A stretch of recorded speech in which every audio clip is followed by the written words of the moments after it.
Let's talk about the reset food plan versus a yo-yo diet.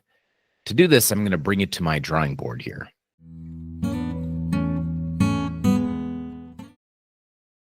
So here's a graph.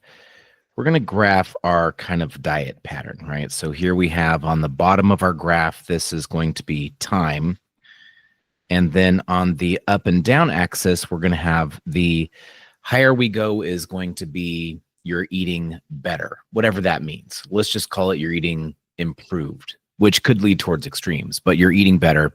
And on the lower part of the graph is going to be you're eating junk food or you're eating poorly. And that could mean a lot of different things for different people, but just in general, you're eating poorly. So let's say that we have the average person here. Let's start off like this, and they're eating this standard American diet, SAD. Isn't that interesting? SAD stands for standard American diet. And so they're eating this way, and they're going to end up with some disease conditions related to their diet is very likely, actually. All right, so let's say that we have the average patient at Cassoni Wellness, which is probably not going to be eating terrible, but let's say that they are eating some of the standard American diet. It's hard not to, which is full of processed foods, and it may or may not be fully related to what they're experiencing. That's why we have treatment, right? We're treating the underlying cause, but the current diet may be an obstacle to improvement. So we're going to do something like the reset diet, especially if there's any kind of gut issues or blood sugar issues, or it's related to the hormone system, autoimmune cases, all the, the things that we typically see. A lot of times this kind of diet is at least a good starting point, the reset food plan. So we're going to start off with this kind of reset food plan, and they're eating like this. And so now we are improving, we're cleaning up the diet, right? Something like this. And then we're going for a few weeks, and ideally you could stay on that longer, but we have a reevaluation every 3 weeks.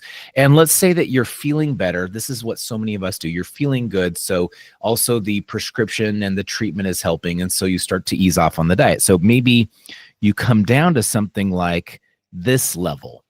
You're not going back to how you were eating, but you're not eating as clean as you did when you were first starting and motivated. And then that can even kind of come down back to how you were, but how you were eating maybe doesn't feel right because you felt so good. So you don't stay there as long before you either come back up to your new level, or you have a renewed sense of, I want to do reset again, phase one, and you come back up and do that again. Followed by, after a few weeks, life sets in and holidays, and then you kind of dip down a little bit, and then you get motivated and you come up again. So something like this pattern is pretty typical. If you decide to do reset, let me use like a darker blue, and instead of coming down at this point here, after the first 3 weeks, you go on to phase two. So you're going to improve just a little bit, and then you're going to go on to phase three instead. Well, that is ideal. And that would be the person who really needs it. There's excess weight to lose. They got to get their mind in the game long term, or there's complex presentations, autoimmune. I mean, 3 weeks is a definite good start. And because people feel better because of the treatment, they forget and they start to ease off, and they're still getting treatment. So it's holding.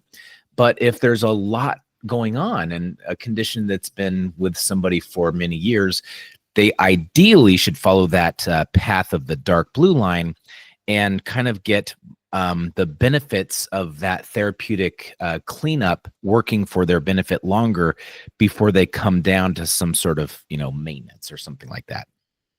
So that's reset. But even if you look at the light blue line, that's still better than the yellow line, or it's still better than if they stayed the way they were at the light blue line and kept going longer that way, which was part of their maybe contributing factor to their current state of disease. So this is not bad. Just the light blue line kind of doing phase one, feeling better, easing off of it, but not eating it like the way you were fully. Sometimes having a weekend where you ate stuff and got bloated, and then it renews your interest in, I got to get back on track. All of that is healthy. That is not a yo-yo. That's just what we do. We shift gears at times. We have more or less motivation. Same thing happens with exercise.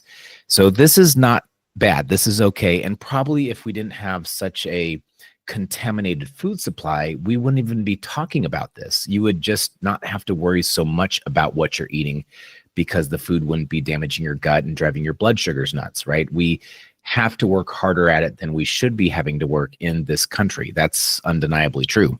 So here's what a yo-yo would look like. Let's take this red line here. So somebody's not eating very good, and then they're going to go to do some extreme, right? They're going to do a radical eating pattern that is not really sustainable. And because it's not sustainable, they crash out of it. Maybe they even dip lower than they were before, which makes them have guilt shame cycles. And then they're trying harder, going more or less, maybe not as extreme as they did, because it's just like they've lost interest and it gets confusing. And this kind of yo-yo is the extremes. We don't want anything like that. And you can see that when we fast too aggressively or do something, reset's very slow and progresses into where we eventually get into some partial day fasting by phase 3. Your body's already fat burning. We didn't do anything drastic, but you do something drastic, and one of the risks is that it can cause a rebound eating pattern or some sort of binge, which is not good for the apostat. We're trying to control our cravings, and the last thing we want is to make them worse or to drive them to where we are excessively eating out of control. One of the best things about reset is that our cravings go away, and it makes it easier to control how we eat. Now we're choosing how to eat instead of reactively eating. So this is really what we want to look at for our understanding. Now, if we look at also any kind of, like, a lot of people, let me take a green line here. They learn how to eat, and then let's say they're eating improved. That's this green star here. And then they just are consistent forever. Like, once I learned how to eat for me, I did reset phase 1, and I liked it so much I felt better, so I just stayed on it for a year straight. That is also great if you can do it. I used to be upset at myself because I couldn't do that. I would muster up the willingness to go through, like, the light blue line, and that definitely improves my health and keeps me from going backwards. But I have what many of us have, what I call a willingness disorder. We don't always want to do it. And you just have to take an inventory of where your willingness is actually at. If you're highly motivated, yeah, eat better all the time. There's no biological need for pizza. But if you're like me and I get bored, I do have to kind of rethink it, and I have to let up some of the restrictions so I can enjoy myself. And eventually you find a way to do that in phase 4, where we're having maintenance, where we're having enough of reset to kind of maintain our health, but we're deviating and having some off-plan foods for enjoyment.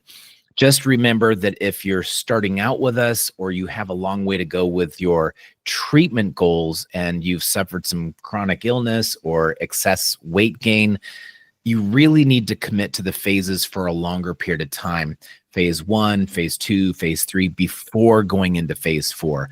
But that is the goal. Eventually, we do want to have less restrictions in the diet, if possible. Or you can move to Italy, where you can eat bread all day and lose weight.